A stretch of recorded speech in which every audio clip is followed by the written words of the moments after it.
Congratulations! And what inspired you to create this work? I was sick with breast cancer this year, and this was a challenge for me. And I did self-portrait that helped me to go through this sickness. Was it a challenge for you?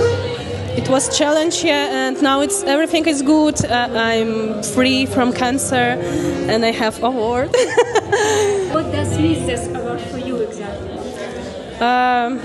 Freedom, free from cancer, and way into photography that I shouldn't leave it. I should go and do it no matter what. What advice would you give photographers who dream to be here? 10,000 photos. Practice, yeah.